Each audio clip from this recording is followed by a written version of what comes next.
At my daughter's wedding, her groom pushed my face into the cake, mockingly exclaiming, "Try the dessert!" Anger boiled up as the icing dripped down my chin.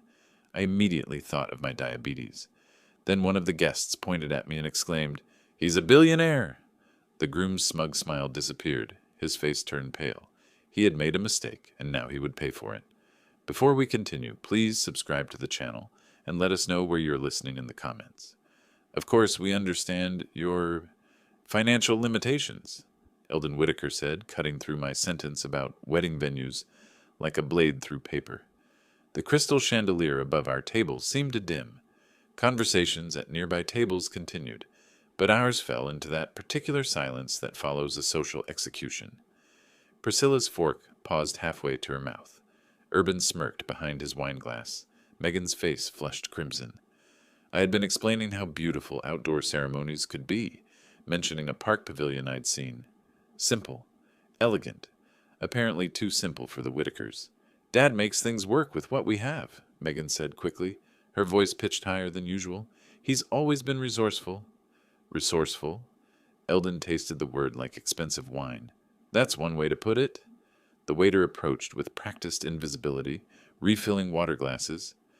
I watched the crystal catch light, wondering how much this dinner cost per minute. The menu had no prices, never a good sign. When ordering, I'd chosen the salmon, while everyone else selected aged steaks. That probably cost more than most people's weekly groceries. "Don't worry about the wedding expenses," Priscilla said, her smile sharp as her diamond earrings. "We completely understand your situation." My situation? As if poverty were a medical condition requiring sympathy. Urban leaned back, expensive fabric stretching across his chest. "We've got connections with the best venues in the Hamptons. The Grand Pavilion, specifically. You probably haven't heard of it." "I haven't," I admitted. 50,000 minimum just for the space. He said it casually, watching my reaction. "But don't worry about contributing, Theodore. We've got this covered." The gift box in my jacket pocket felt heavier. Inside was a vintage locket I'd found at an estate sale. Genuine Victorian silver, with space for 2 photos. Beautiful, meaningful, and exactly $37. Suddenly it felt like pocket change at a luxury car dealership. Megan touched my arm.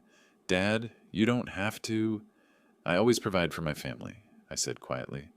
Eldon's laugh was dry. "Of course you do. In your own way." The dessert course arrived on plates that could feed a small village. Gold leaf decorated chocolate constructions that looked more like art installations than food.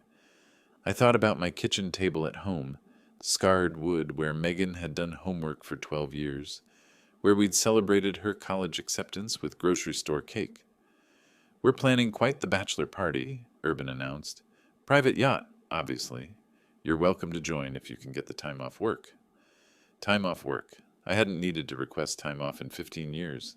Priscilla dabbed her lips with a napkin worth more than my shirt. "Theodore, what is it you do again?" "Investment consulting."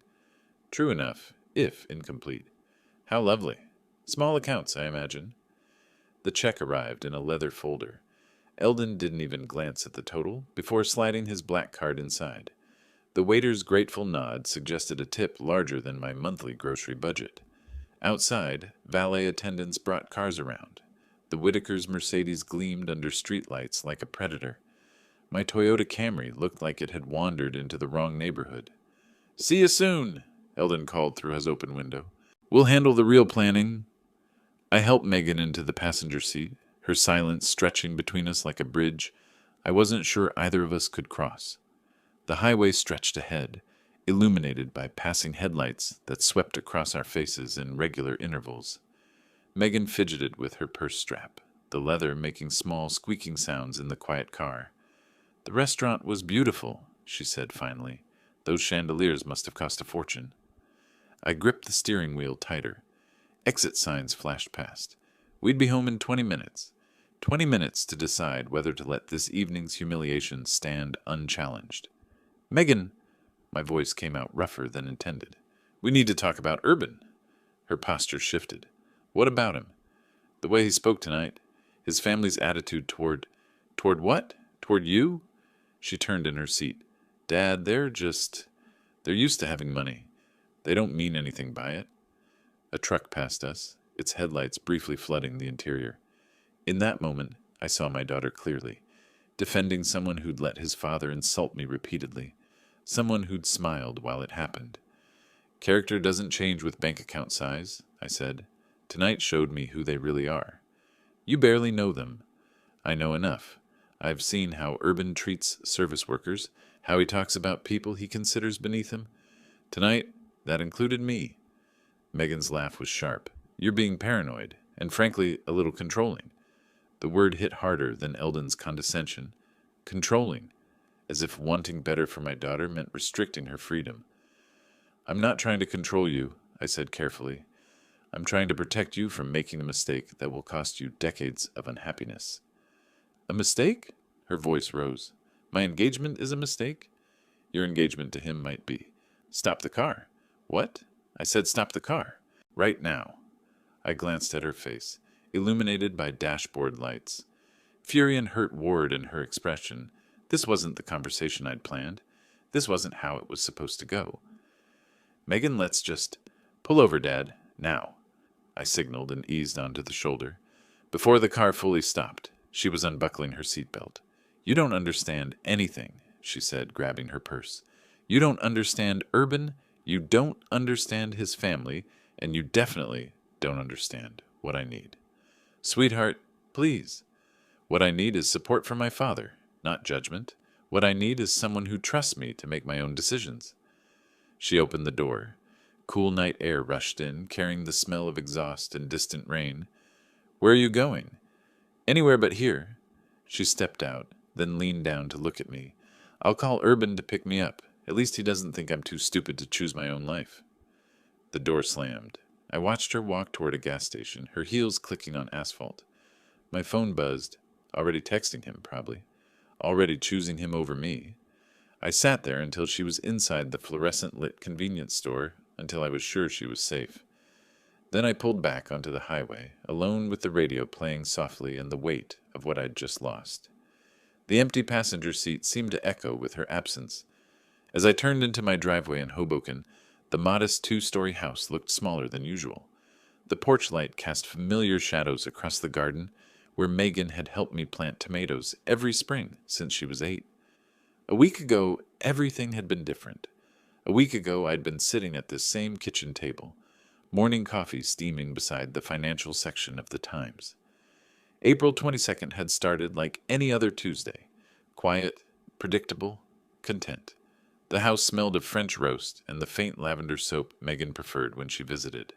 My phone had rung at exactly 8:47 a.m. Dad! Her voice had bubbled through the speaker. I have news! I'd set down my coffee, smiling at her excitement. Good news, I hope. The best news. Urban proposed. The joy in her voice had been infectious. Whatever reservations I'd harbored about her boyfriend dissolved temporarily in the face of her happiness. She deserved love, deserved someone who cherished her. Tell me everything, I'd said, settling back in my chair. It was perfect, Dad. He took me to Central Park, to that spot overlooking the reservoir where we had our first date. Got down on one knee right there on the path, with joggers and dog walkers as witnesses. The ring is gorgeous, a princess-cut diamond that catches light like crazy. I'd pictured it, my daughter's face glowing with happiness, surrounded by strangers who'd probably applauded. The image warmed me despite my concerns about Urban's character. I'm so happy for you, sweetheart. There's going to be an engagement dinner next week. You'll get to meet his parents properly. They're wonderful people, Dad. His father built their business from nothing. He'll probably have lots to talk about with you. That's when I'd made the decision that led to tonight's disaster. Megan, before we meet them, I need to ask you something, a favor. Anything. I'd stood up, pacing to the window that overlooked my neighbor's ordinary lawn. I'd like to keep my financial situation private. Let them think I'm just a regular working person. Silence had stretched between us. When she spoke again, confusion colored her voice. Why would you want to do that? Because I want to know who they really are. Money changes how people treat you, how they see you. If they think I'm wealthy, they'll put on a performance. If they think I'm ordinary, they'll treat you badly. They'll treat me honestly, and if that treatment is bad, then we'll know exactly who we're dealing with. She'd been quiet for a long moment. Dad, that's... That's a little manipulative, isn't it? It's practical. Real character shows when people think there's nothing to gain from kindness. Now, sitting in my current driveway with the confrontation fresh in my memory, I wondered if I'd been right or simply stubborn. My modest home sat quietly around me. 3 bedrooms, 2 baths, nothing remarkable. The portfolio statements in my desk drawer told a different story, but those numbers had never mattered much to me. Inside, family photos lined the hallway. Megan at her college graduation. Megan at Christmas morning, surrounded by sensibly priced gifts. Megan laughing at some joke I'd made, her face bright with uncomplicated love. I climbed the stairs to my bedroom, each step feeling heavier than the last. Tomorrow would bring the first day of what I feared might be a long silence between us. I'd asked her to hide my wealth, and in return, I'd lost the only thing that truly mattered. The irony wasn't lost on me. In trying to protect her from people who valued money over character, I'd driven her directly into their arms. As I looked around my unchanged home, the familiar simplicity felt different somehow. Heavier. Every modest piece of furniture, every carefully chosen economy, reminded me of choices I'd made long ago. Before Megan, before the money that changed everything except how I chose to live. The living room hadn't changed in 15 years. Same comfortable couch, same wooden coffee table with its careful ring stains from countless evenings reading together. The only expensive items were hidden, the investment statements locked in my desk drawer, the emergency fund that could buy this entire neighborhood. I settled into my reading chair, the one Megan had helped me pick out at a second-hand store when she was 16.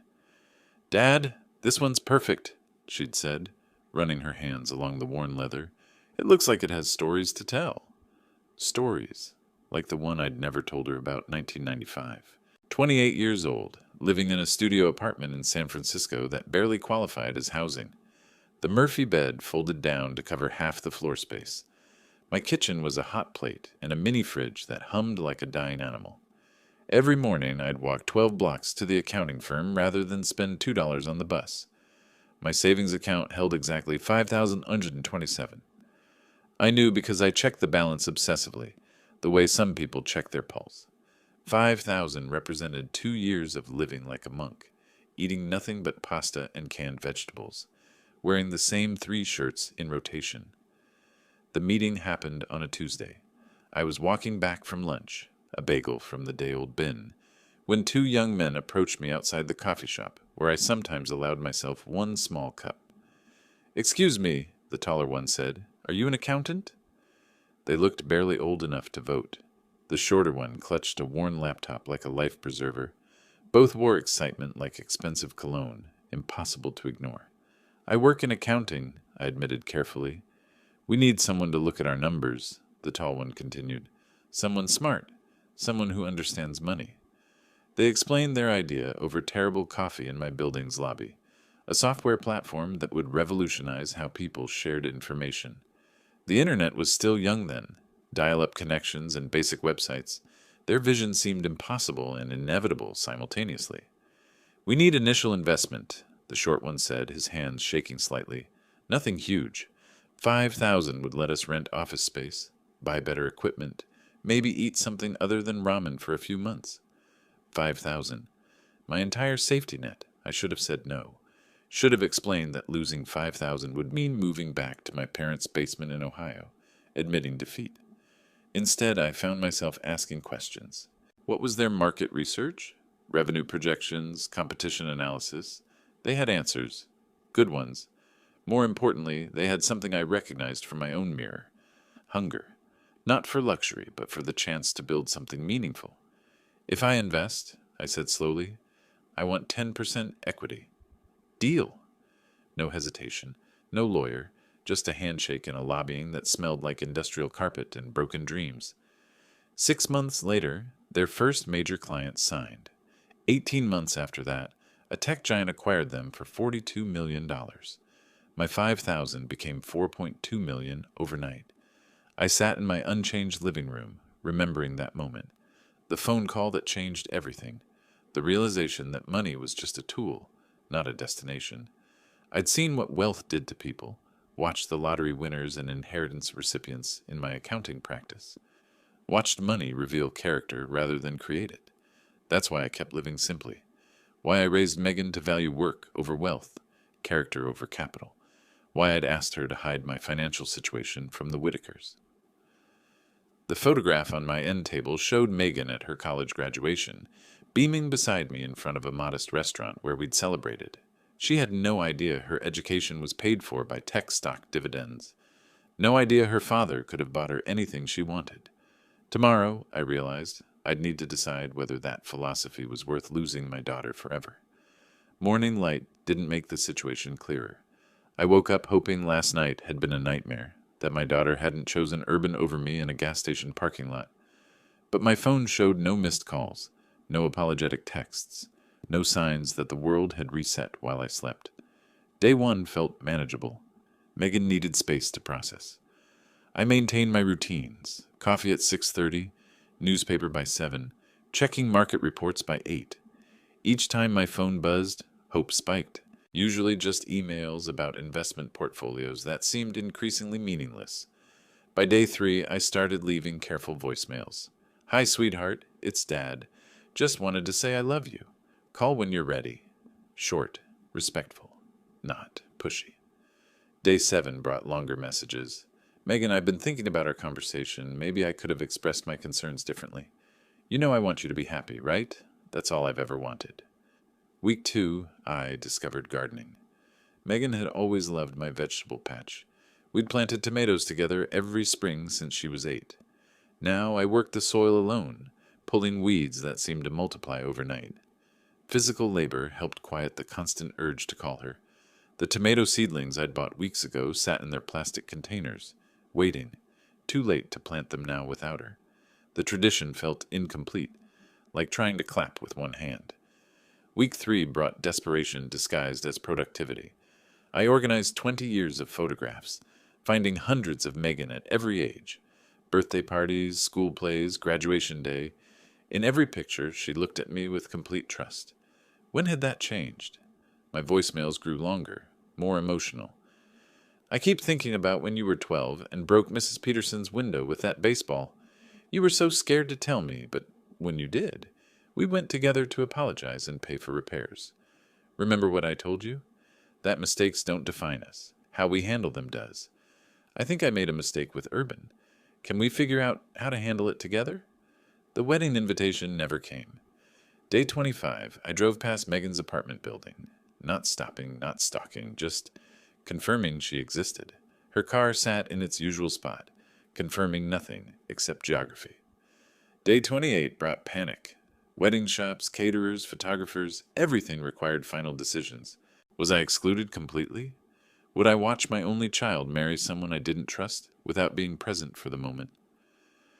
Megan, it's Dad again. I know I've called a lot this week. Tomorrow is June 1st. I assume that's still your wedding day. I understand if you don't want me there, but I need to know. Please, just tell me if you're okay. My voice cracked on that last message. 30 days of silence had worn down my composure like water on stone. Day 30. I prepared dinner for one. Simple pasta, the kind Megan and I used to make together on Sunday nights. The table felt enormous with only one place setting. The empty chair across from me a constant reminder of what I'd lost through stubborn principle. 6:45 p.m. Tomorrow, somewhere in the Hamptons, my daughter would marry Urban Whitaker. I'd probably watch it happen through social media posts, assuming anyone bothered to include me in their feeds anymore. I sat down to eat, twirling pasta around my fork without appetite. Outside, spring was surrendering to summer. Life moved forward whether I participated or not. The phone rang. My fork clattered against the plate. After 30 days of silence, unexpected calls meant bad news. Emergency rooms, accidents, worst-case scenarios that haunted every parent's imagination. Megan glowed on the screen. My hands trembled as I swiped to answer. Hello? Dad? Her voice was smaller than I remembered, nervous. Hi. Hi? I stood up so quickly my chair scraped against the floor. Are you okay? Is everything... I'm fine. I'm calling because tomorrow is... She paused. I could hear traffic in the background, Urban's voice saying something indistinct. The wedding is tomorrow. I know. The words came out rough. I cleared my throat. I wasn't sure if... I want you there. Relief hit like a physical blow. I leaned against the dining room wall, suddenly dizzy. Thank you, I was hoping. But there were conditions. Of course there were. Nothing came easy anymore. I'm listening. You can't say anything negative about Urban. You can't make faces or comments or whatever that thing is you do when you disapprove. What thing? You know what thing. That subtle eyebrow thing. The way you pressed your lips together at dinner that night. I touched my eyebrow unconsciously. I don't... Promise me, Dad. This is my wedding day. It needs to be perfect. Perfect.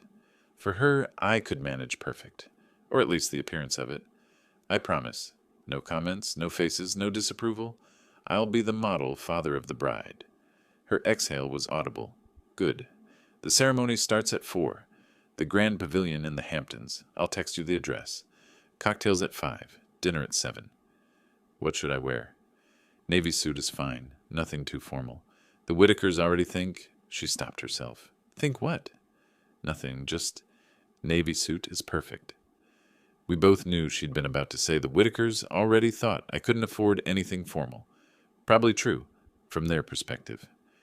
Megan, about that night in the car. Dad, don't. Let's start fresh tomorrow, okay? Clean slate. Clean slate. As if 30 days of separation could be erased with good intentions, but I'd take whatever she offered. Clean slate, I agreed. I love you, sweetheart. I love you too, Dad. I'll see you tomorrow. The line went dead. I stared at the phone for a long moment, hardly believing the conversation had actually happened. 30 days of agonizing silence ended with a 5-minute call that changed everything. My dinner sat cooling on the table, but I had no appetite. Instead, I climbed the stairs to my bedroom, opening the closet to examine my navy suit. The same one I'd worn to that disastrous dinner, but tomorrow it would serve a different purpose. Tomorrow, I'd walk my daughter down the aisle to marry someone I didn't trust. I'd smile and shake hands with people who'd spent an evening mocking my imaginary poverty. I'd pretend everything was perfect while watching my only child bind herself to a family that measured worth in dollars. But I'd be there. After 30 days of wondering if I'd lost her forever, I'd be there. Sometimes that had to be enough. Sunlight streamed through my bedroom window at exactly 6:30, the same time I'd been waking for 30 years, but today felt different. Today I'd see my daughter again. The navy suit hung on my closet door, pressed and ready. I'd chosen it carefully the night before, my best, but not ostentatious. Conservative tie, polished black shoes, everything Megan had requested. Nothing the Whitakers could criticize as trying too hard. Breakfast required careful planning. My blood sugar monitor showed normal levels, but wedding stress could change that quickly. I took my morning insulin, ate steel-cut oats with measured precision, checked the glucose meter twice. Diabetic emergencies at my daughter's wedding weren't on today's agenda. The weather forecast promised perfection. 72 degrees, a light breeze, no chance of rain. The kind of day Megan had dreamed about since childhood, when she'd plan elaborate backyard weddings for her dolls. Coffee helped steady my nerves. I'd managed 3 hours of genuine sleep, the first peaceful rest in weeks. Hope was a powerful sedative. By 8 o'clock, I was dressed and examining my reflection. Modest, but respectable. Clean-shaven, careful grooming. A touch of cologne Megan had given me last Christmas. I looked like exactly what the Whitakers expected. A working man who'd done his best. You can do this, I told my reflection. No comments, no faces, no disapproval. Perfect behavior. The gift had required serious consideration. Too expensive would seem suspicious. Too cheap would embarrass Megan. I'd settled on a crystal vase from the local shop. Elegant enough for the occasion, modest enough to fit my supposed budget. $68 that felt appropriately thoughtful without raising questions. The shop owner had wrapped it beautifully, adding white ribbon and a small card. For the happy couple, I'd written. Wishing you joy, love, and understanding in your marriage. Understanding. If only they knew how much I understood about their character already. My phone showed several texts from acquaintances wishing Megan well, people who'd watched her grow up, who remembered her first steps in this very hallway. They had no idea today might be the last time I'd walk her down any aisle. The drive to the Hamptons would take 2 hours in Saturday traffic. Ceremony at 4, which meant leaving by noon to allow for parking and pre-wedding photographs. Time enough for one final check of everything. Insulin pen in jacket pocket. Emergency glucose tablets in pants pocket. Gift receipt in wallet, just in case. Phone fully charged. Everything a responsible father might need for his daughter's wedding day. I looked around my modest home one last time. If today went poorly, if I couldn't maintain the perfect behavior Megan required, this might be my last peaceful morning here. Tomorrow could bring another month of silence, or worse, but today also held possibility. Maybe Urban would surprise me. Maybe wedding joy would smooth the rough edges I'd seen at dinner. Maybe my daughter would find happiness despite my reservations. I picked up the wrapped gift and my car keys. Time to find out which version of today would unfold. The Toyota started reliably, as always. I adjusted the rear-view mirror, checked my appearance one final time, and backed out of the driveway. The Hamptons awaited, along with whatever this day would bring. The grand pavilion rose from manicured lawns like something from a magazine spread. Bentleys and Mercedes lined the circular drive, their chrome gleaming in afternoon sunlight. My Toyota looked like a lost delivery truck among thoroughbreds. A valet approached with barely concealed surprise. "Sir, are you here for the Whittaker-Harrington wedding?" "I'm the bride's father." His expression shifted to professional sympathy. "Of course, sir. Right this way." The venue's entrance hall sparkled with crystal chandeliers worth more than most houses. Floral arrangements towered like small trees, each bloom perfect, each stem precisely placed. The air smelled of expensive perfume and imported lilies. "Theodore!" Priscilla's voice carried across the marble foyer like a foghorn. "Everyone, this is Megan's father." 20 well-dressed guests turned to stare. Their eyes took inventory.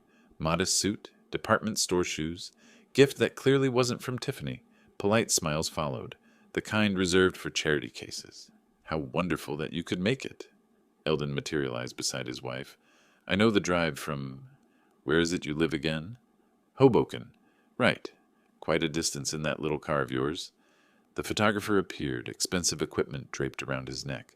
"Family photos in 5 minutes?" "Immediate family only," Priscilla clarified quickly. "Theodore, perhaps you could wait over there?" Over there meant a corner beside the coat check, away from the important people. I watched the Whittakers pose with Megan, their designer clothing coordinated like a fashion shoot. Urban's groomsmen joined them, all Harvard ties and inherited confidence. A waiter offered champagne from a silver tray. "Krug Clos d'Ambonnet," he announced to the group. "Excellent vintage." "My goodness," one guest commented. "That's $300 a bottle." "Only the best for our son's wedding," Eldon declared, loud enough for everyone to hear. "Of course, not everyone appreciates fine champagne." He looked directly at me while saying it. The ceremony seating revealed another calculated insult. Front rows gleamed with Whittaker business associates and society friends. I was directed to row 7, behind elderly relatives and plus ones. The father of the bride, relegated to the cheap seats. "Beautiful ceremony location," I commented to the woman beside me. "Oh yes," she whispered back. 50,000 just for the venue rental. Thank goodness the Whittakers could afford it properly. I heard the bride's family." She trailed off, realizing her mistake. "Has very modest means," I finished for her. "Yes, I've heard that too." Urban's best man made rounds with expensive cigars. Cuban, he announced proudly, saved for special occasions. The humidor bypassed my row entirely. During cocktail hour, I caught a brief moment with Megan. She looked radiant in silk and pearls, happiness glowing beneath carefully applied makeup. "You look beautiful, sweetheart." "Thank you for coming, Dad. I know this isn't easy." "It's your day. That's all that matters." She squeezed my hand. Urban's family means well. They're just particular about their traditions. Particular. Like excluding the bride's father from family photos and seating him with strangers. "I'm fine," I assured her. "Go enjoy your reception." Dinner service began with theatrical flourish. Waiters emerged in synchronized formation, carrying plates that belonged in art galleries. 5 courses, each more elaborate than most restaurant entrees. The wine pairings alone probably cost more than my monthly grocery budget. From my distant table, I watched the head table's animated conversation. Urban gestured expansively, telling stories that made his groomsmen laugh. Occasionally, he glanced toward my table with that same smirk I remembered from our first meeting. The dessert station appeared like a sugary cathedral. Wedding cake towered 5 tiers high, surrounded by chocolate sculptures and artisanal pastries. Guests gathered around, phones capturing every angle. I remained seated, observing from afar as always. The dessert presentation resembled a museum exhibition. 5 tier wedding cake dominated the center, surrounded by chocolate sculptures that belonged in art galleries rather than dinner plates. Guests circled the display with phones raised, capturing every ornate detail. I approached carefully, mindful of my position as perpetual outsider. The chocolate fountain gurgled expensively. Pastries arranged like jewelry sparkled with gold leaf. Everything designed to impress, nothing designed for someone with diabetes. A waiter noticed my hesitation. "Can I help you select something, sir?" "Do you have any sugar-free options? I'm diabetic." "Of course. We have fresh fruit, sugar-free chocolate mousse, and some lovely almond cookies made with stevia." Simple request, medical necessity. Nothing embarrassing about managing a health condition responsibly. "That sounds perfect. The fruit, please." Behind me, conversations continued. Wedding guests compared vacation homes and stock portfolios. Normal, wealthy people talk, the kind I could afford but chose not to engage in. "What's that about diabetic options?" Urban's voice cut through the background chatter like a saw through silk. He approached the dessert station with slightly unsteady steps, champagne clearly affecting his judgment. "I was just asking about sugar-free." "Sugar-free?" His laugh was too loud, drawing attention from nearby guests. "Let me guess. You can't afford the proper medical care either?" Conversations paused. Heads turned toward our exchange. The elegant atmosphere shifted, sensing drama. "I manage my condition just fine." "Of course you do. With free clinic visits and discount medication." Urban's voice carried across the room now, performing for an audience. "But hey, at least you made it to the wedding, right? Even if you can't afford proper dessert." "Urban," Megan's voice appeared behind us. "What's going on?" "Just helping your father understand the dessert options," he said, that familiar smirk spreading across his flushed features.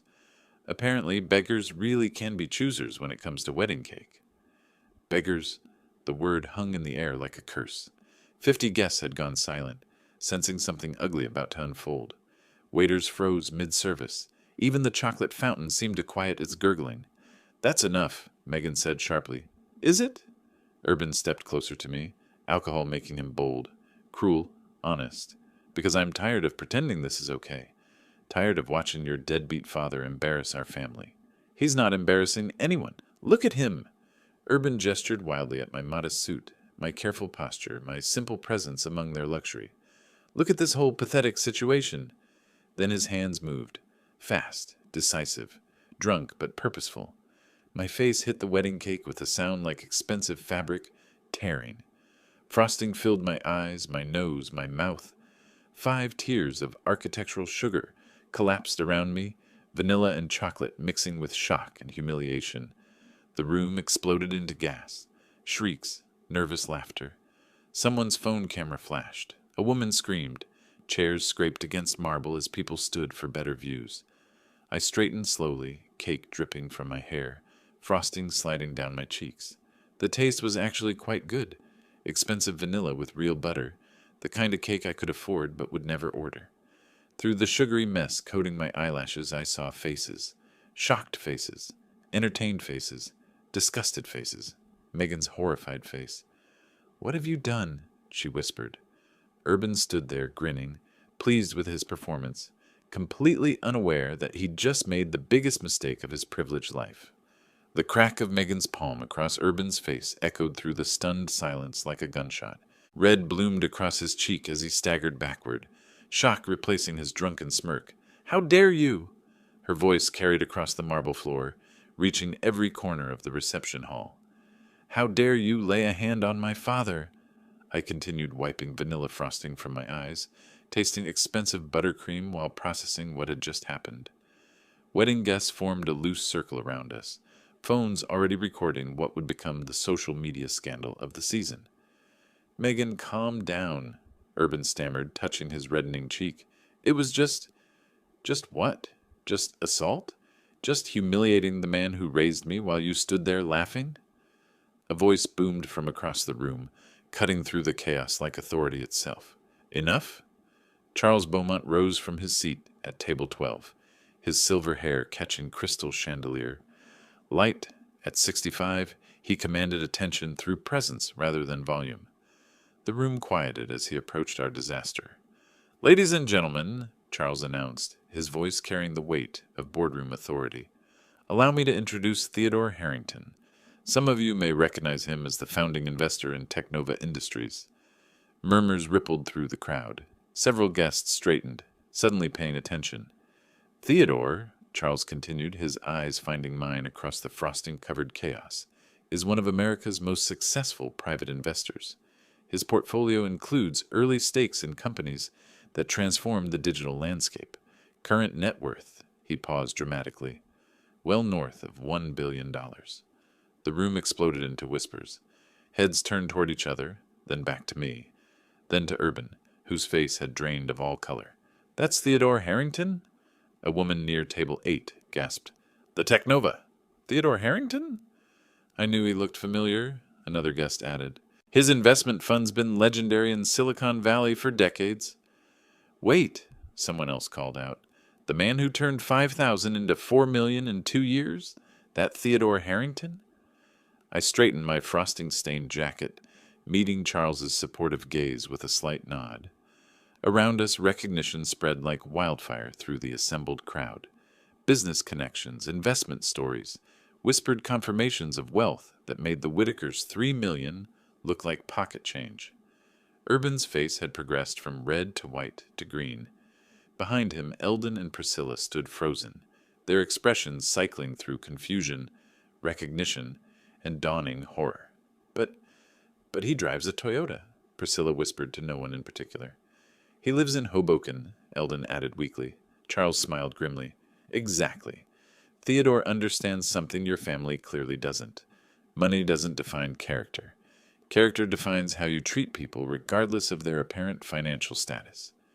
The circle of guests pressed closer, fascinated by the unfolding drama. Some looked embarrassed for having witnessed the assault. Others seemed thrilled by the social catastrophe they'd stumbled into. Urban opened his mouth several times without producing sound, like a fish pulled from expensive water. I finished wiping the last of the cake from my face and looked around the room at all the staring faces. People who'd ignored me an hour ago now watched with newfound respect and barely concealed mortification. The Whitaker family began moving toward me with panicked expressions, their social calculation skills finally catching up to reality. Theodore, please. Eldon reached me first, his business instincts overriding social paralysis. This is all a terrible misunderstanding.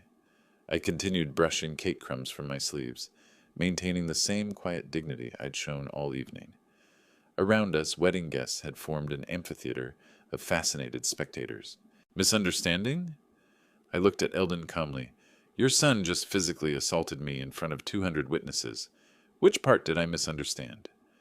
Urban stumbled forward, alcohol and panic making him clumsy. Mr. Harrington, sir, I didn't know. If I'd realized. Realized what? That I might be wealthy? I shook my head slowly.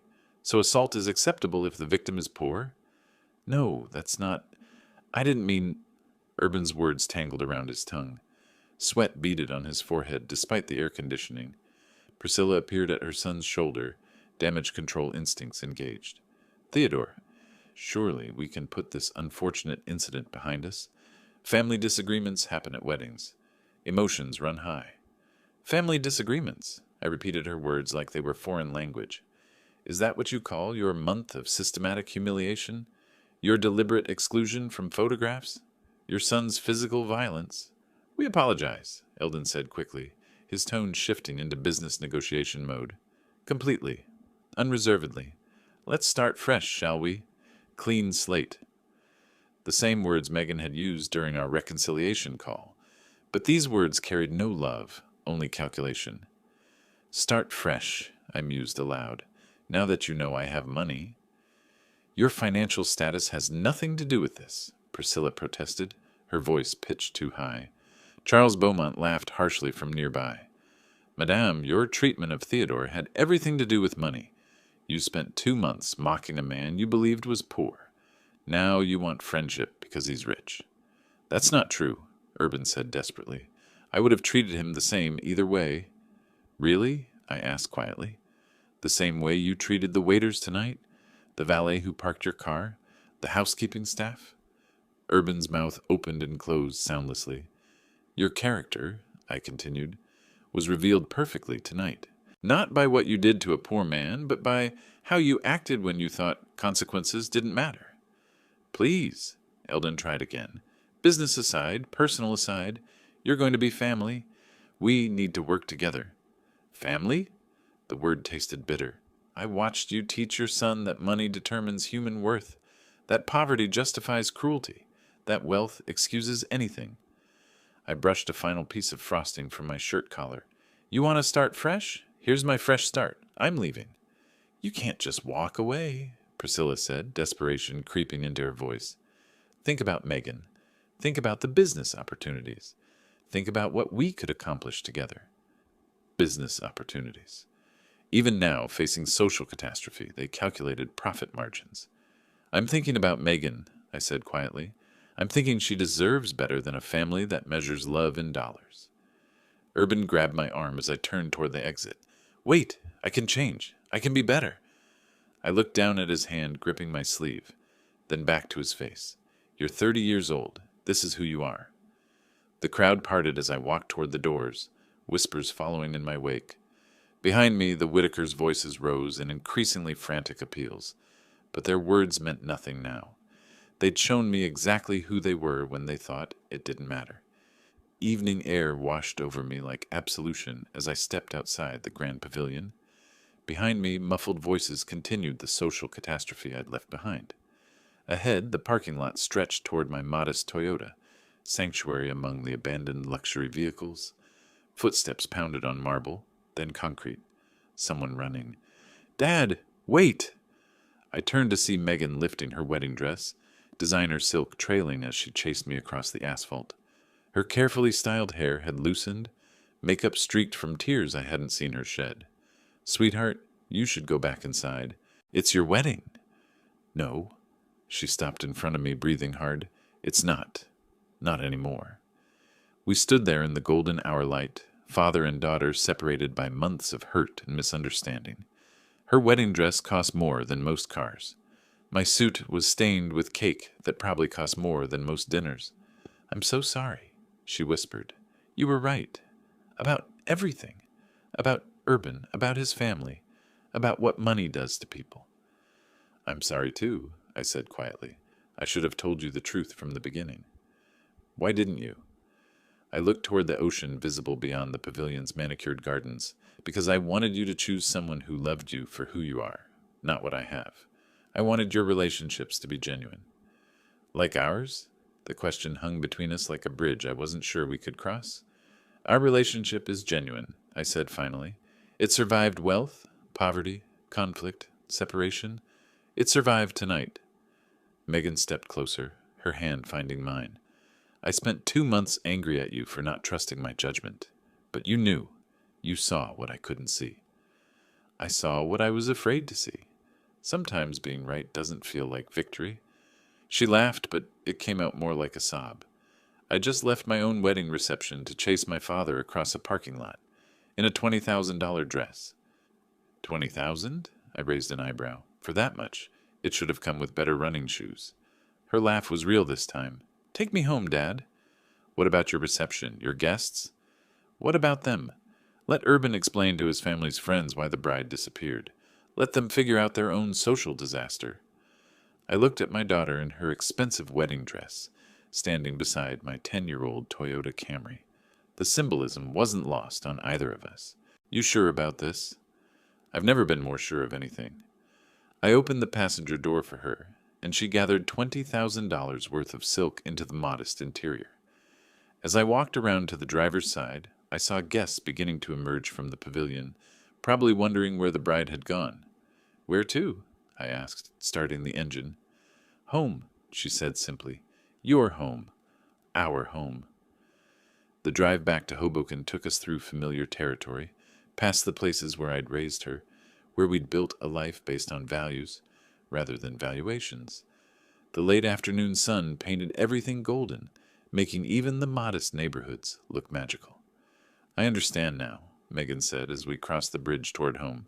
Why you live the way you do. Why you never flaunted the money. Money is a tool, I said, not an identity, not a measure of worth, just a tool for building the life you actually want. What life do you want? I pulled into my driveway, looking at the simple house where I'd raised my daughter to be strong, independent, and kind. This one. Exactly this one. We sat in the car for a moment, watching the sun set over our neighborhood. Simple houses, modest lawns, genuine relationships built on character rather than capital. Come on, I said finally. Let's go inside. I'll make coffee and we can figure out what comes next. Together we walked toward the front door of the little house that had always been rich in everything that mattered. If you liked this story, please like this video, subscribe to the channel, and share your impressions of this story in the comments. To listen to the next story, click on the box on the left. Thank you for watching.